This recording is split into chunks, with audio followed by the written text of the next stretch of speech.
Okay, well, good afternoon, everyone. My name is Alex Mendenhall, and I, along with Dr. Scott Kennedy, am one of your faculty hosts here for the department's Pathology Presents seminar series. And today we're fortunate enough to have Dr. Zhong Wang presenting his research, where he'll be talking about dissecting the post-translational modification code in cardiac reprogramming. Dr. Wang actually got his PhD up here in the Pacific Northwest at the Oregon Health Sciences University, where he studied translational regulation of gene expression. And then for his postdoc, he moved over to UC Berkeley, still over here on the West Coast, and got into transcriptional control of gene expression regulation, where he therein discovered some genes that were epigenetic regulators of heart development. And from there, he started his own lab in Massachusetts, and then ended up over in Ann Arbor, Michigan, where he is at the Samuel and Jean Frankel Cardiovascular System Center, where he's an associate professor. And we're all excited to hear about his research and what he's been up to now, and how he's been helping everyone solve cardiac heart problems, and how we can use his research to help all of us. Thanks, Dr. Wang. Thanks, Alex, for the great introduction. It's a great pleasure an honor to be able to present our work here today. The talk that I'm going to discuss today is merely about a post-translational modification code that we are trying to discuss with you in cardiac reprogramming. So if I may,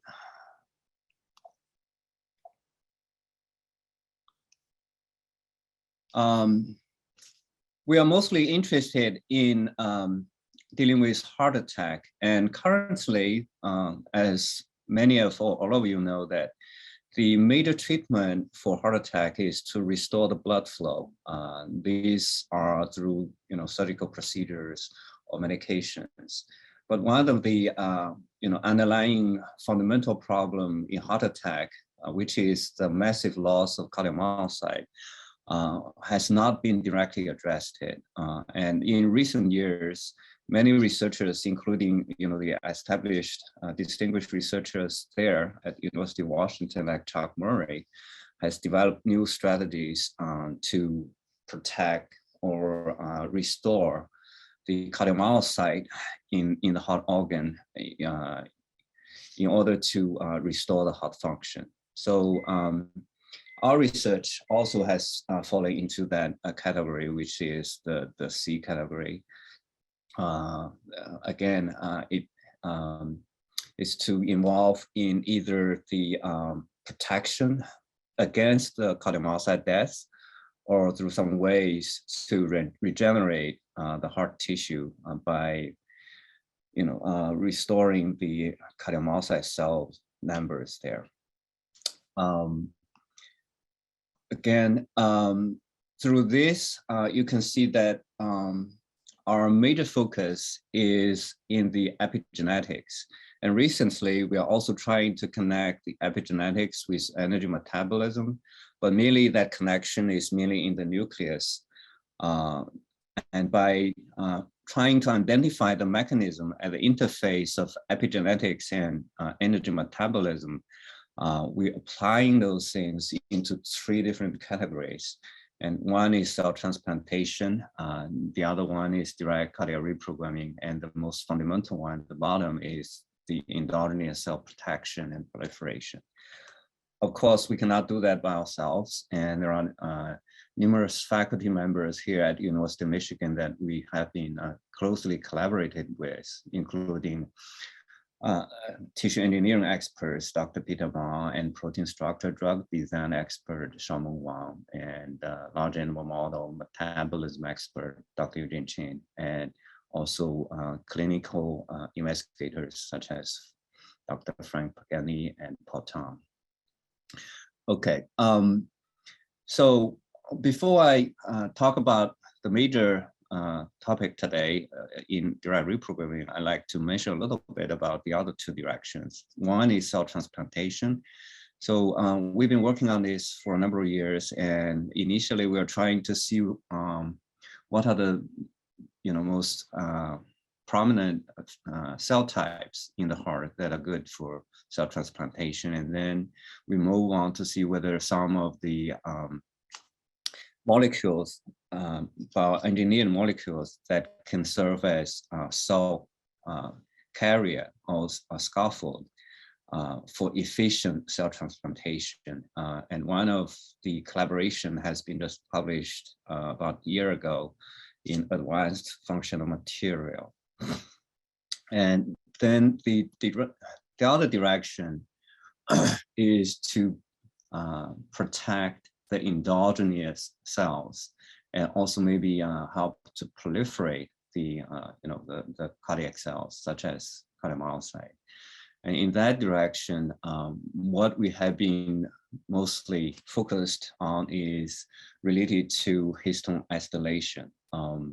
That involves some HDAC inhibitors, and then energy metabolites that can quickly produce acetyl-CoAs, and also some enzymes in the nucleus that can grab acetate hydrolyzed from histone deacetylation and then turn those acetate into acetyl-CoA, and then put those acetyl-CoA back into the histones for histone acetylation. So that direction also has been very rewarding in our laboratory. And here is sort of the, kind of a little cycle that we've been studying around that area. Again, you can see that what we show here is the, the HDAC, the HAD, and also the ACSS2 enzyme that, again, help to facilitate the histone acetylation cycle in the nucleus. And these studies has shown that certain metabolites, again, and molecules that involve in this are potential targets for heart protection. And then I move to the third direction, which is the derived reprogramming, the major topic today. So these are, the papers that we published before, but what I'm talking today is a unpublished work. So when we think about cardiac reprogramming, cardiac reprogramming is the process that turn other cell types, in particular fibroblast, into cardiomyocyte-like cells. For that process, we think there are two key components for that cell fit change. One is involving in the transcriptional network, in this case, mostly MGT.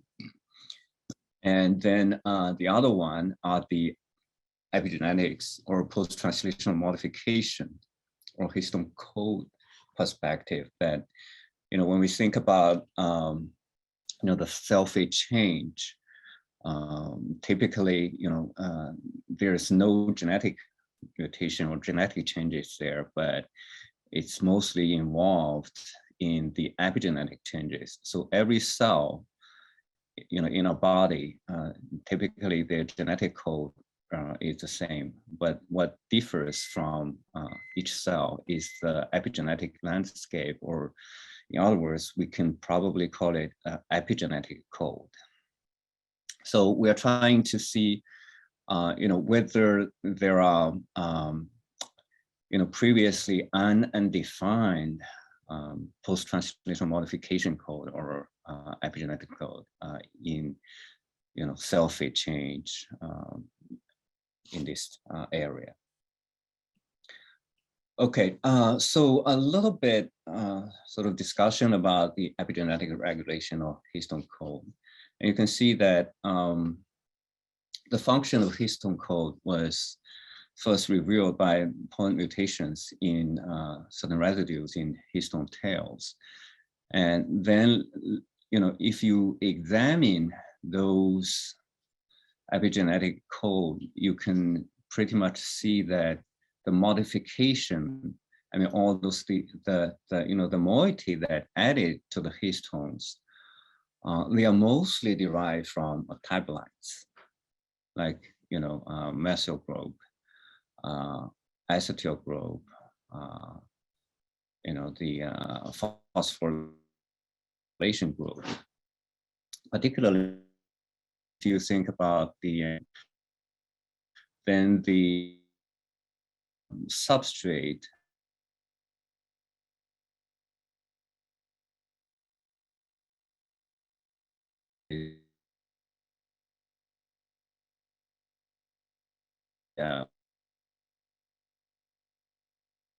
acetylation is acetyl-CoA, and the acetyl-CoA also is a very essential molecule in energy metabolism.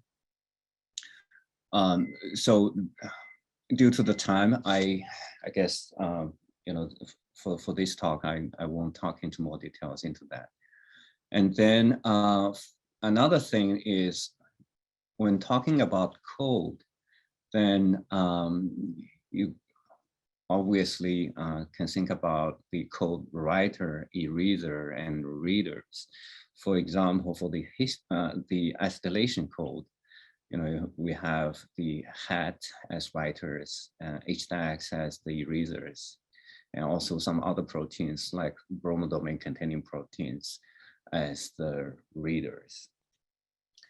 Okay, so from this perspective, we thought that perhaps another way to look at the epigenetic code or histone code is whether, these code actually may be expanded in a way that including free proteins.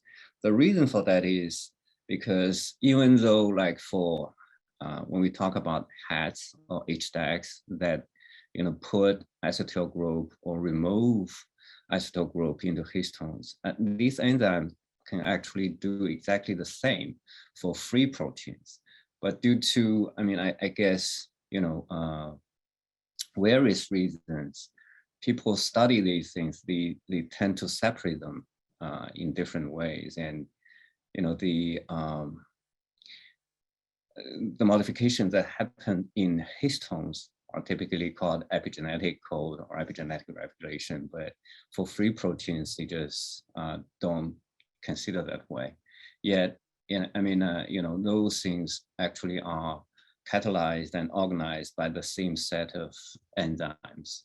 So we think in a way that a PTM code should, logically be extended to include the modification both in the histones and also in the free proteins.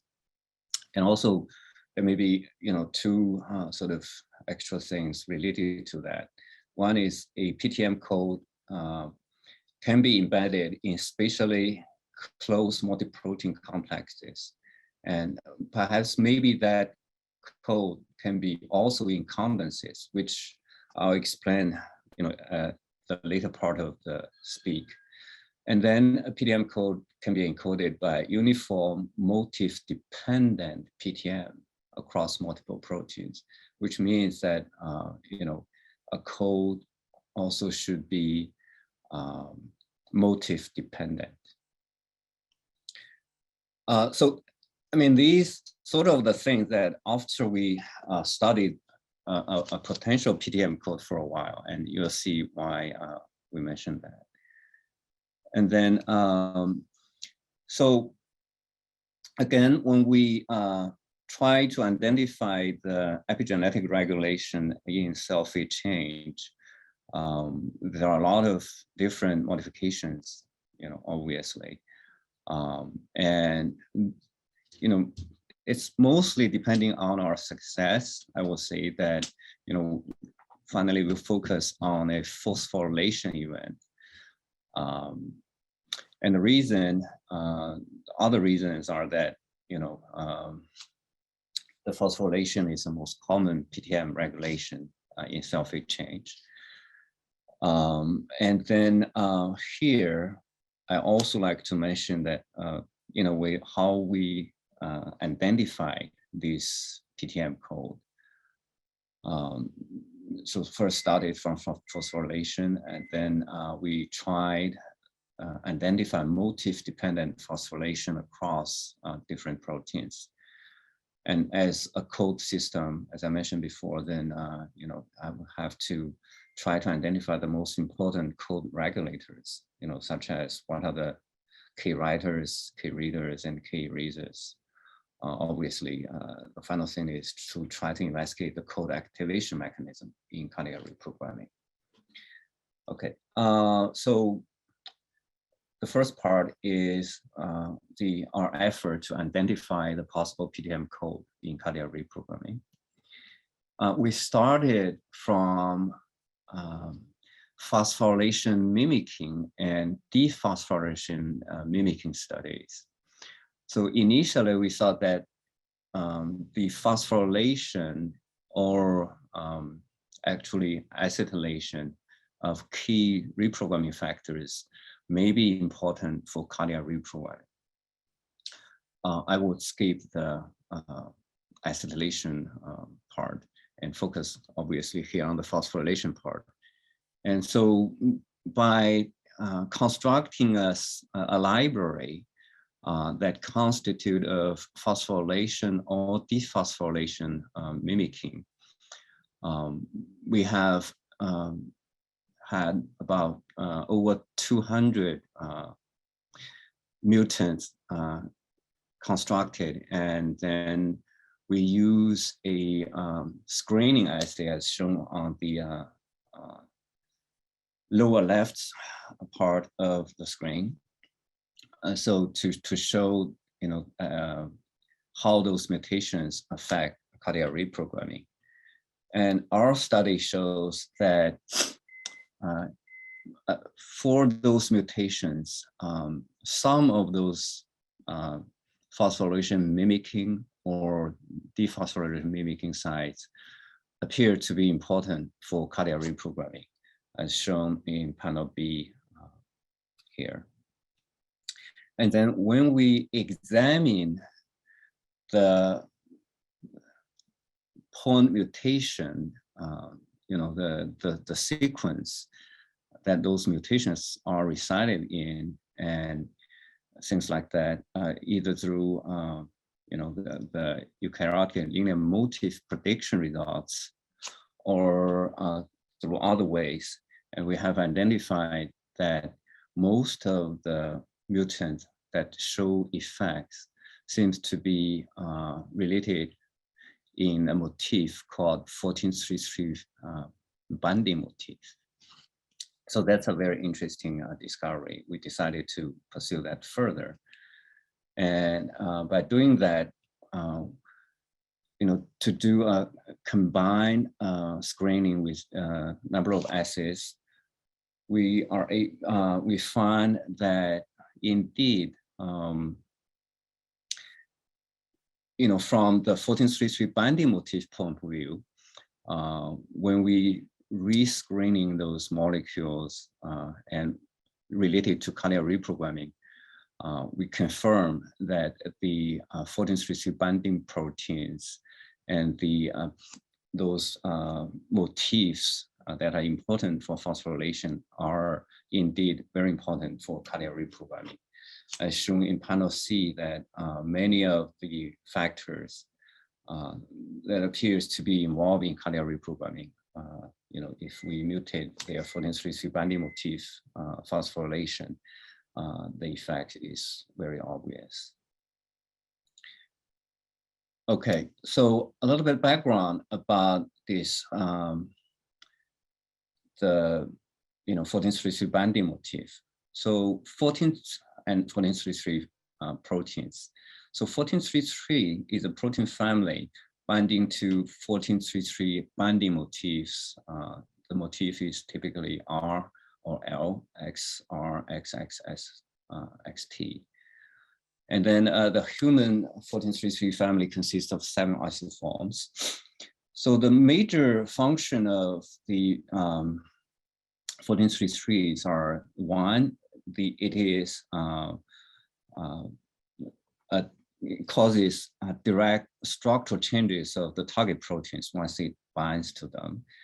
And then it could also lead to physical occlusion of sequence-specific or structural features of the proteins, like occlude one protein from the other target proteins. And the third one is that it can serve as scaffolding that facilitate protein-protein interactions. And of course, the 14-3 proteins are very, very important in numerous cellular functions.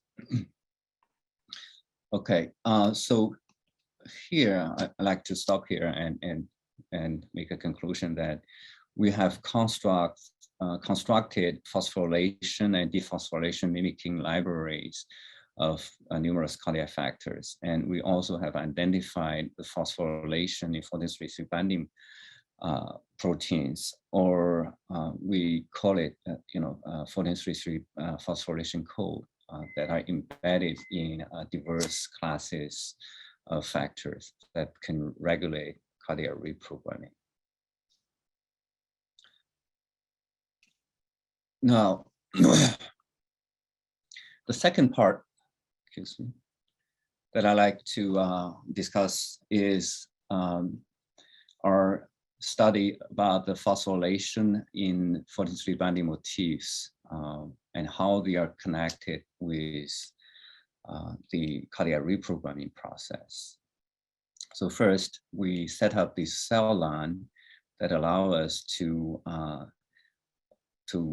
screen and also report the conversion of cells from like fibroblast into cardiomyocyte-like cells. So basically, it involves a GFP cassette and also Puro-mediated screening process.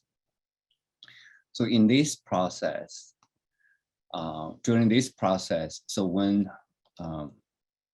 GFP positive represent a success reprogrammed cardiomyocyte-like cells, and so when we use this cell line and examine what happens during the process, you can see that when we examine the 14-3 binding motifs between the GFP negative and GFP positive cells, the GFP positive cells show greatly increased 14-3 binding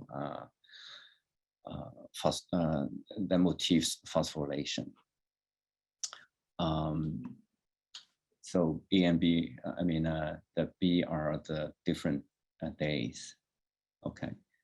And then we also examine the neonatal cardiomyocyte versus neonatal cardiac fibroblasts, and also see that the 14-3 binding motifs phosphorylation is much higher in the neonatal cardiomyocyte versus the neonatal cardiac fibroblast.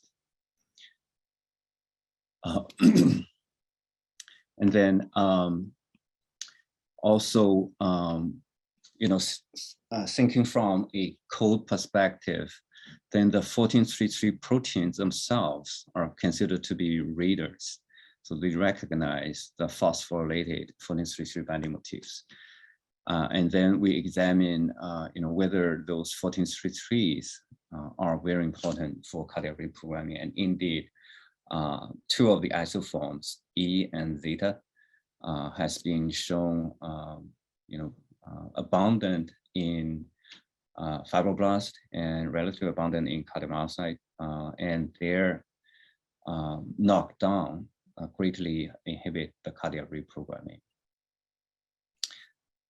Okay, so this study sort of set up the our second part, which is that the phosphorylation of 14-3 binding motifs embedded in many important function proteins was stimulated coordinately during cardiac reprogramming. And this phosphorylation stimulation is essential for cardiac reprogramming. And based on these studies, we defined the phosphorylation acquired on these 14-3 binding motifs as a phosphorylation code of 14-3 binding motifs, or we call it PC1433. And then obviously, logic next step is try to identify the regulators, such as the writers and erasers for the PC1433 in cardiac reprogramming. So again, I'd like to emphasize a little more about the PC1433. So this code is localized in the 1433 binding motif proteins, but not 1433 proteins themselves. So sometimes it can be confusing. So I'd like to emphasize that again. So the way that we try to identify the writers and erasers, again, is based on our screening result that we acquired previously. So when we examine all those mutants in different reprogramming factors that affect cardiac reprogramming, and then examine, those proteins' potential phosphorylation or dephosphorylation target, and we identify that among all those very important reprogramming factors, the AKT1 kinase appear to be the most abundant or the most important writer that can phosphorylate those 14-3 binding motifs. And then the most important eraser appears to be PP2A. And in other words, a PP2A inhibitor OA is had been reported mostly that can also regulate the phosphorylation in those reprogramming factors. So it appears that by those putative, published data, not putative, no, those published data, the putative key writers and erasers of this PC1433 appears to be AKT and PP2A. To confirm that, we did the AKT overexpression and also OA treatment individually and in combination. So due to the time, I will just mention the combined effects mostly here. And you can see that the combined treatment of these two greatly increase the 1433 phosphorylation or the activation of the code, as shown in panel A. The same thing is, I will see, appears to be, that we did this sort of a different experiments and show that in panel B as well. So the most and dramatic thing that we have discovered has been the dramatic increase of cardiac reprogramming when we combine AKT with OA treatment. So in panel A, you can see that the MYH6 expression increased about 80-fold, and many other genes also increase about 20-fold or around that area.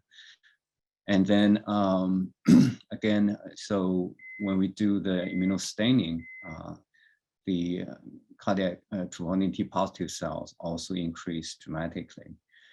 We also use calcium flux and also number of beating cells per well to compare the baseline with the AKT plus OA.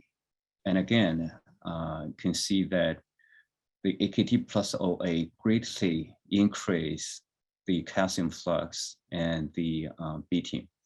And at the same time, once we apply the knockdown of one of the 1433 protein, that effects is almost abolished back to the baseline.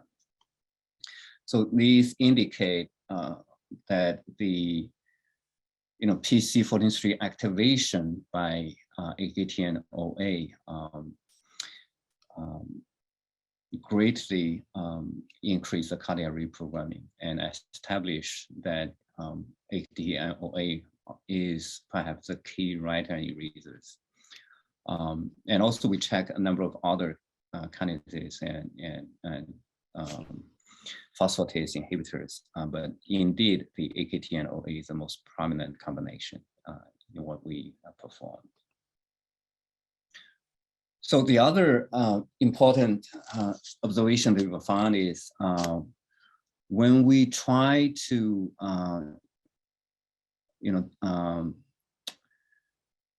replace the reprogramming factors using AKT and OA, we are able to see that the AKT and OA actually can make the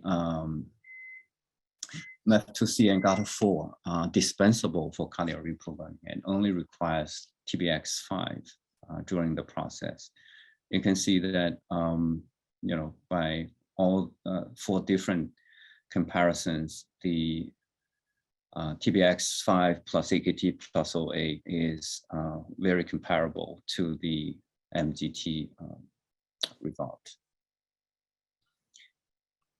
So here comes the conclusion 3.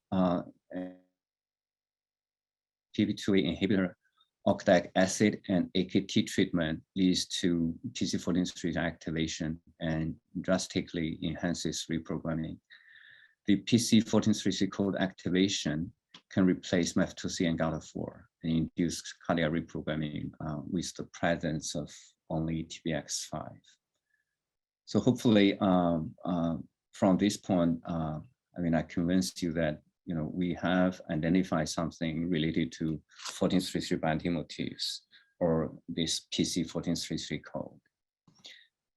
Then, the ongoing and final part that I'd like to discuss with you is some related possible mechanism for PC1433 activation during reprogramming.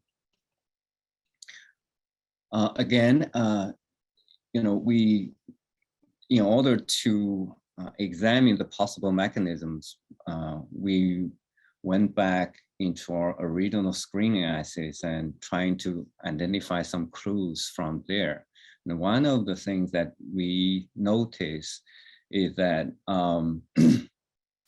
a number of mutations in HDAC4 1433 binding motifs has been identified to be very important for cardiac reprogramming. Actually, it seems to be a very dominant negative mutant in HDAC4. So once we mutant HDAC4 and use the mutant HDAC4 in cardiac reprogramming, it almost abolished all the AKT plus OA enhanced cardiac reprogramming. So we wonder that there may be connections between 1433 code activation and the activity of HDAC4.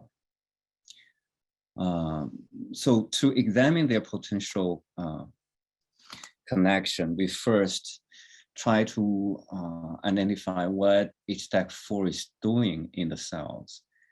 And our immunostaining shows that HDAC4 actually can form condensates. And the PC1433 code activation actually can disrupt the endogenous HDAC4 condensates during cardiac reprogramming. And here you can see that during the reprogramming process, and also at the beginning we add 2 inhibitors that of the physical activation. You can see that under that condition, the HDAC4 condensates are very pronounced. And then when AKT and OA are added to promote the cardiac reprogramming, then the HDAC condensates it gradually disappear. So to confirm, using independent experiments and other means that what we observed are indeed HDAC4 condensates, we also did a number of things. One is obviously the sequence analysis, trying to identify whether HDAC4 has those properties to form condensates. So I like to here add a little bit about what condensate is. So it's considered to be, a membrane-less suborganelle, and to a large degree, it's like a oil in the water. And the condensate formation heavily depend on the protein's motif called IDR. Here on the right, it's called intrinsically disordered region. And when we examine HDAC4, certainly it has that characteristics of the IDR regions.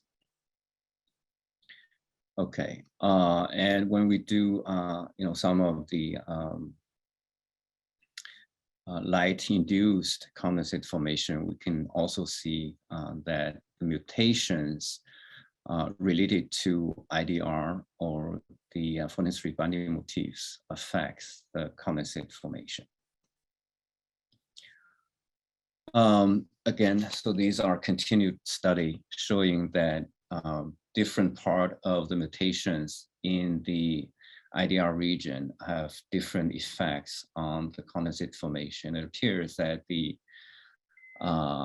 dilation, when we do the dilation in IDR3, it affects the condensate formation most prominently, most dramatically. Okay, the next thing is we try to see, in the chromatin, what HDAC4 condensates is associated with, or what they do. And one is we also, at the same time, also do the immunostaining of POL2 and also do the H3K27 activation. And the data shows that the HDAC condensate, there's virtually not much overlap with those two, because those two are considered to be the active condensates, or at least they are very active, located in the very active regions of the chromatin.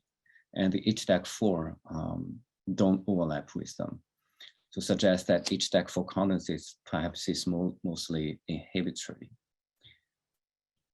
And also the other interesting phenomenon that we observed is that when we also staining HDAC4 with the a number of other factors that involve in cardiac reprogramming, like MEF2C, FOXO1, and ARP1, it appears that those factors, they overlap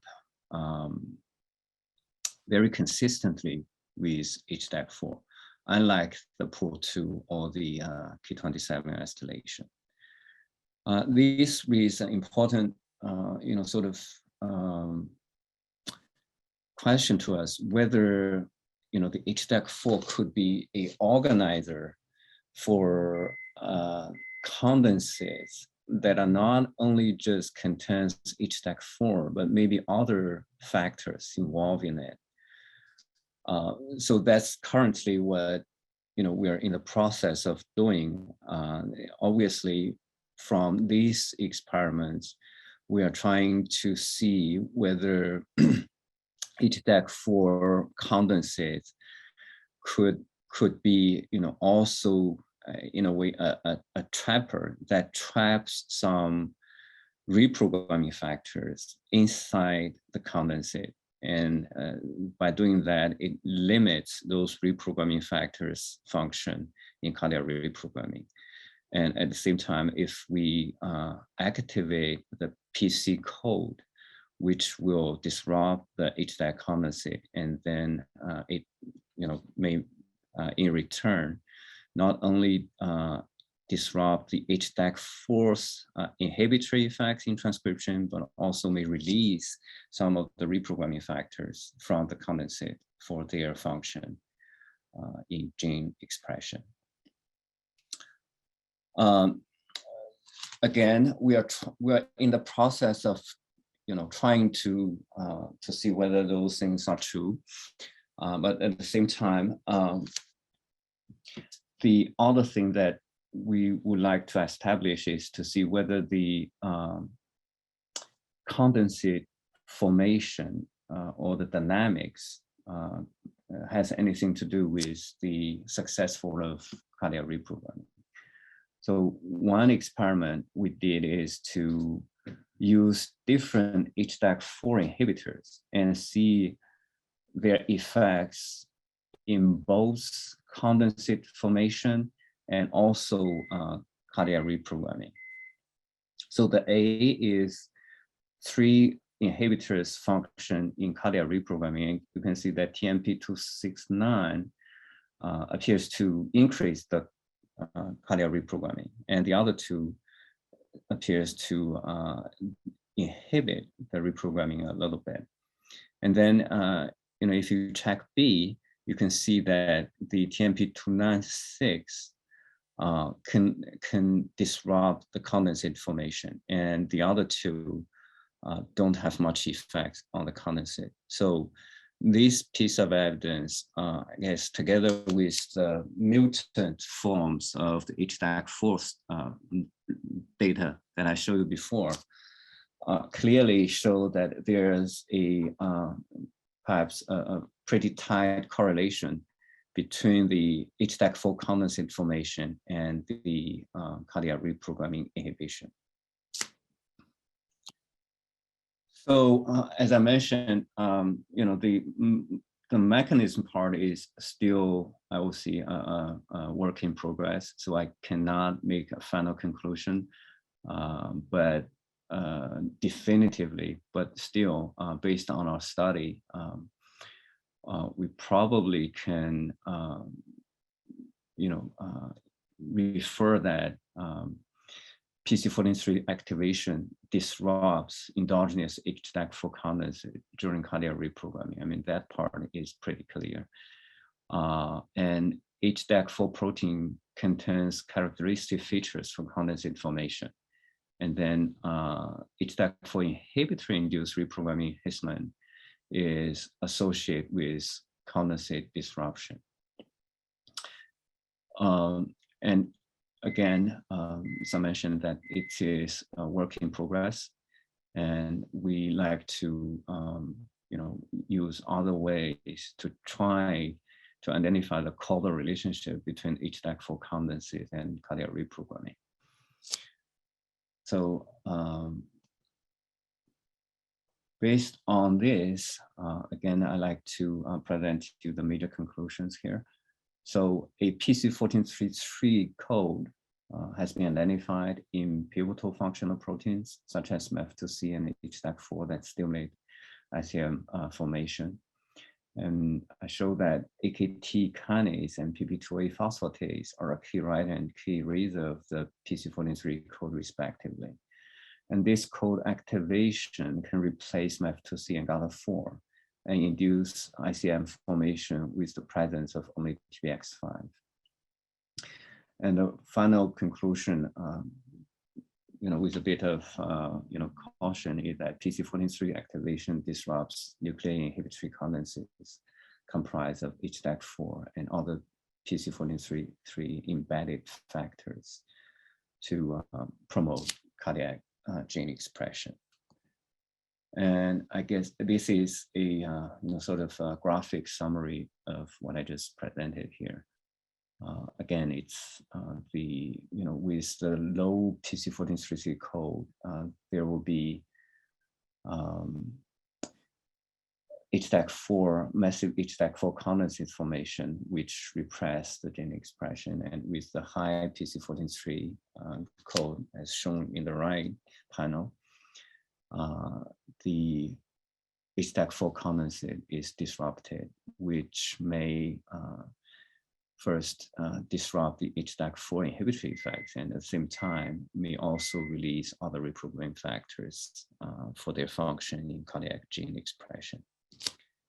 And with that, I'd like to acknowledge all the people involved in this work, particularly Dr. Liu, who is currently a research investigator, and he's in the process to be promoted to research assistant professor in our department, and many other people here. Also, I'd like to thank cardiac surgery department and also Frank Hill Cardiovascular Center, as well as NIH for support to pursue this study. Well, that's the end. I'd like to answer any questions you have and any suggestions for our mechanistic studies. Thank you.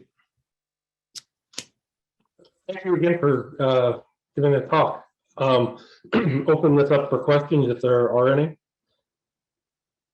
Feel free to just jump in or raise your hand or put it in the chat.